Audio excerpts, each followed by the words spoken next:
For being called my weapon wall, there seems to be a distinct lack of weaponry on this wall.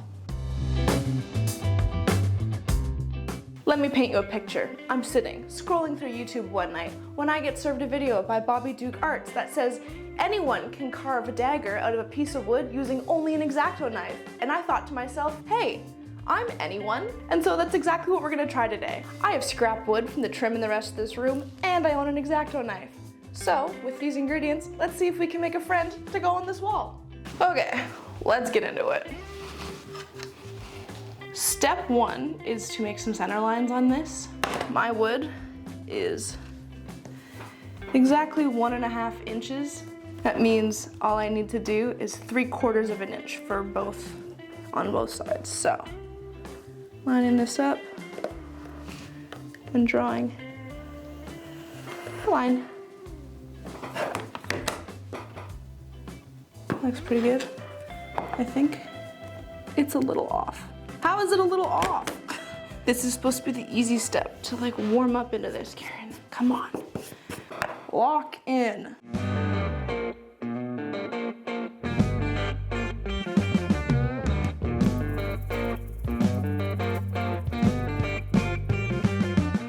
The next thing we do is map out how long we want our blade and our handle to be.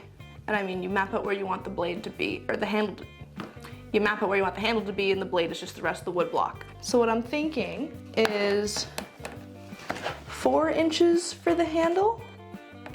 If I'm gonna grab this as a dagger, I wanna have a little bit at the bottom. I want a little bit of extra room, and then the guard, and then the blade to start. So where does this sit? 4 inches should be plenty. Maybe we do a touch lower. Maybe we do like 3 7/8.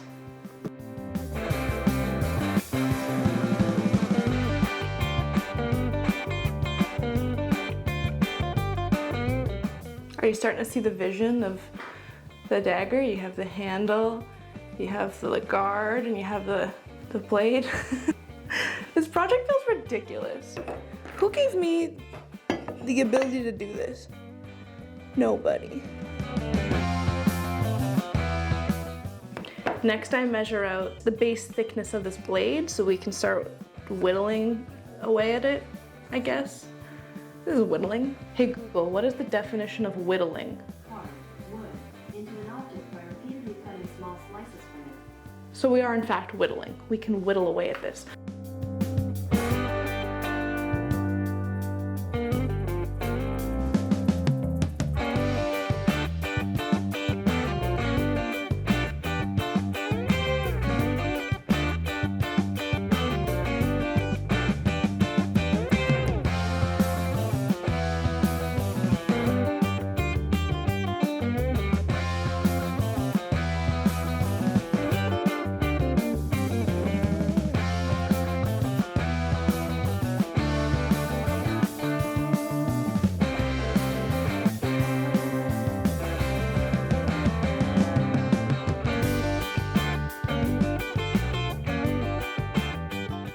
I've been working for a minute with the little blade, and it is working, like we have sawdust. But it's very slow because the piece of wood I have is a lot larger than the one that was used in the video. So what I'm gonna try to do is use my box cutter. It's kind of working. At least I'm getting a bigger surface area out of it. So we'll continue with this, see how it goes, check back in with a verdict in an hour. All right, so I could have lied to you all and said I did this all by hand, but slowly but surely we're adding more and more tools to this project. Could I have done it with the knife? 100% yes, I could have. It just would have taken like 4 days and years off my lives.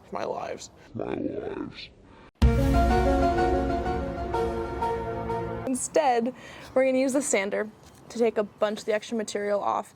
It was gonna get sanded anyways because it has to be smoothed out before I draw in the blade shape. So we're just killing 2 birds with 1 stone.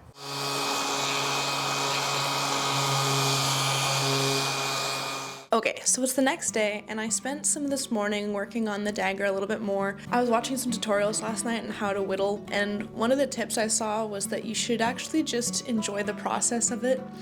because it is a bit of a zen thing where you go and you're working and you're working and you're working and you're just trying to like convince this wood to become the shape you want it to be. So I took that advice to heart and things are going really well. I'm gonna be leaning on the sander a lot more. I've been getting some good results with it. It's been a little bit easier to do and it won't take me 10 years to finish this project because I'm actually seeing some progress now, which makes me very happy. I took a break from the blade and started looking at the handle. I roughed out a little pattern of the shape that I wanted to end up being and basically started cutting down one face of it. So as you can see here, the handle now has a shape this way, but not on this side. So basically what I need to do now is follow my guide and cut away all of these corners again, and then we can start shaping it to be a nice smooth thing. So I'm gonna go outside, use the sander, kind of get rid of the bulk, and then come back in here to refine the shape with the knife again.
Alright, so I finished the basic shaping of this handle and added a little bit of detail around the pommel.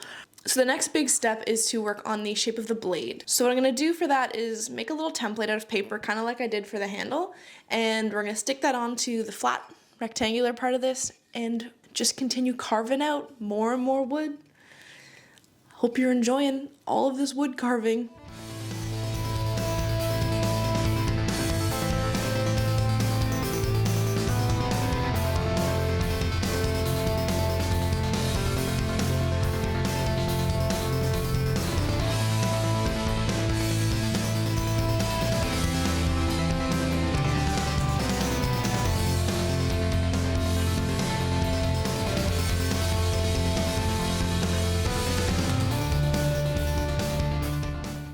Okay, it is day 3 and here's where we left off.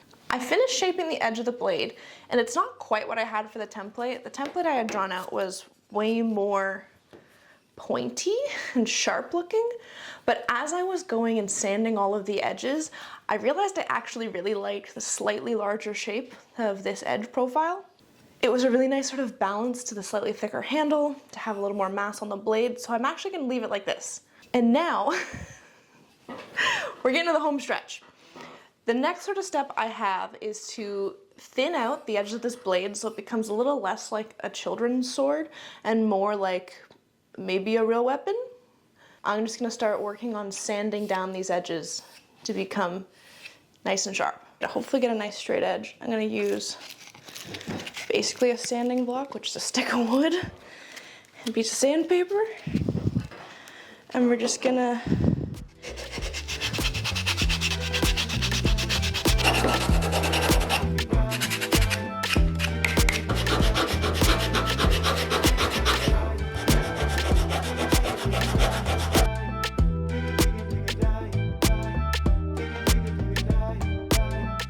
I don't want to bring the point too thin just because this is wood, not metal. And I worry that if I drop it on the ground or something, it'll just break. So I've gotten it pretty thin. I feel like I could like stab a tomato with it or something if I really wanted to.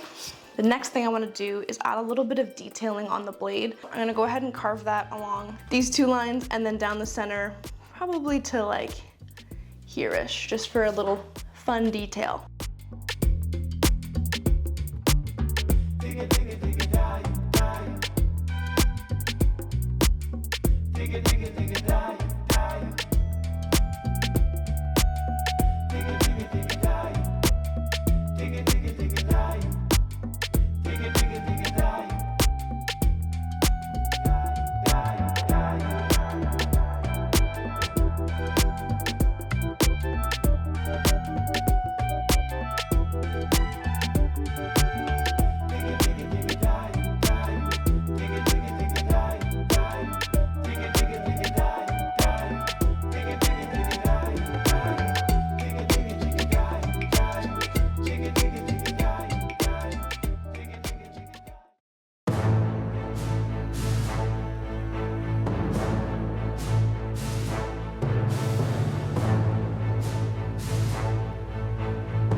I am so happy with how this turned out.